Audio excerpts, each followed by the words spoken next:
ನಮಸ್ಕಾರ ಸಿನಿಪ್ರಿಯರೇ, ಇದು ಕನ್ನಡ ಚಿತ್ರರಂಗದ ಡಾ. ವಿಷ್ಣುವರ್ಧನ್ ಅವರ 1972 ರಿಂದ 1975 ರವರೆಗಿನ ಸಿನಿಪಯಣದ ಬಗೆಗಿನ ಒಂದು ಅದ್ಭುತ ವಿಡಿಯೋವಾಗಿದೆ. ಈ ವಿಡಿಯೋ ಅವರ ನಟನಾ ವೃತ್ತಿಯ ಆರಂಭಿಕ ಹಂತ, ವಿಭಿನ್ನ ಪಾತ್ರಗಳ ಆಯ್ಕೆ ಮತ್ತು ಅವರ ಪ್ರತಿಭೆಯ ಅನಾವರಣವನ್ನು ಸುಂದರವಾಗಿ ವಿವರಿಸುತ್ತದೆ. ವಿಷ್ಣುವರ್ಧನ್ ಅವರ ಆರಂಭಿಕ ಸಿನಿಪಯಣ. ನಾಗರಹಾವು. ಈ ಚಿತ್ರದಲ್ಲಿ ಕುಮಾರ್ ಎಂಬ ಹೆಸರಿನಿಂದ ಕ್ರೆಡಿಟ್ ಆಗಿದ್ದ ವಿಷ್ಣುವರ್ಧನ್ ಪೃಥ್ವಿ ಎಂಬ ಅಲೆಮಾರಿ ಪಾತ್ರದಲ್ಲಿ ನಟಿಸಿದರು. ಈ ಚಿತ್ರ ಅವರ ನಟನಾ ವೃತ್ತಿಗೆ ಬಾಗಿಲು ತೆರೆಯಿತು. ನಾಗರಹಾವು ಇದೇ ವರ್ಷ ಬಿಡುಗಡೆಯಾದ ಈ ಚಿತ್ರವು ವಿಷ್ಣುವರ್ಧನ್ ಅವರನ್ನು ಸಾಹಸ ಸಿಂಹ ಎಂದು ಪರಿಚಯಿಸಿತು.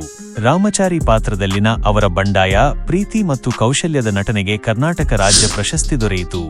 ಶಂಕರ ಸಮಾಜದ ಸಂಪ್ರದಾಯದ ಎದುರು ನಿಲ್ಲುವ ಯುವಕನಾಗಿ, ಪ್ರೀತಿ ಮತ್ತು ಪಿತೃತ್ವದ ನಡುವೆ ಯೋಧನಾಗಿ ಶಂಕರ ಪಾತ್ರದಲ್ಲಿ ಕಾಣಿಸಿಕೊಂಡರು. ಗಂಧದ ಗುಡಿ. ಈ ಚಿತ್ರದಲ್ಲಿ ವಿಷ್ಣುವರ್ಧನ್ ಆನಂದ್ ಎಂಬ ಅರಣ್ಯ ಸಂರಕ್ಷಕನಾಗಿ ನಟರಾಜ್ ಅವರೊಂದಿಗೆ ಅದ್ಭುತ ಕಾಮಿಸ್ಟ್ರಿ ತೋರಿಸಿದರು. ಗುಳ್ಳನಾಗಿ. ಈ ಚಿತ್ರದಲ್ಲಿ ಗುಳ್ಳನಾಗಿ ಅವರ ನಟನೆ ಆತ್ಮಗೌರವ ಮತ್ತು ಜಮೀನುದಾರನ ಕ್ರೂರತೆಯ ನಡುವಿನ ಕೃಷಿ ಗ್ರಾಮೀಣ ಕಥೆಯನ್ನು ಪ್ರಾಮಾಣಿಕವಾಗಿ ಬಿಂಬಿಸಿತು. ಪ್ರೊಫೆಸರ್ ಹುಚ್ಚುರಾಯ. ಈ ಚಿತ್ರದಲ್ಲಿ ವಿಜ್ಞಾನಿಯಾಗಿ ವಿಶಿಷ್ಟ ಛಾಪೆ ಮೂಡಿಸಿದರು. ಅಣ್ಣ ಅತ್ತಿಗೆ. ರವಿಯಾಗಿ ಕುಟುಂಬ ಸಂಬಂಧಗಳ ಕಲಾತ್ಮಕ ದೃಷ್ಟಿಕೋನವನ್ನು ತೋರಿಸಿದರು. ಕಳ್ಳ ಮಹೇಶ್ ಎಂಬ ಕಳ್ಳನ ಪಾತ್ರದಲ್ಲಿ ಹಾಸ್ಯವನ್ನು ಗಂಭೀರತೆಯಲ್ಲೂ ತಂದು ನಗುಮಳೆಯನ್ನೇ ಸುರಿಸಿದರು. ಅಶೋಕ್ ಮತ್ತು ವಿಕ್ರಮ್.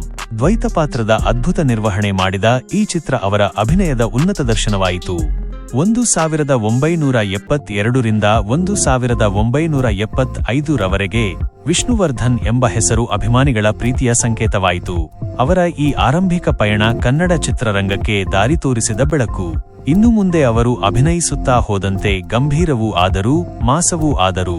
ನಿಮ್ಮ ನೆಚ್ಚಿನ ವಿಷ್ಣುವರ್ಧನ್ ಪಾತ್ರ ಯಾವುದು? ಕೆಳಗೆ ಕಾಮೆಂಟ್ ಮಾಡಿ. ಈ ವಿಡಿಯೋ ಇಷ್ಟವಾಗಿದ್ದರೆ ಲೈಕ್ ಮಾಡಿ ಮತ್ತು ಗುಡ್ ಲೈಫ್ 66 ಚಾನೆಲ್ಗೆ ಸಬ್ಸ್ಕ್ರೈಬ್ ಮಾಡಿ.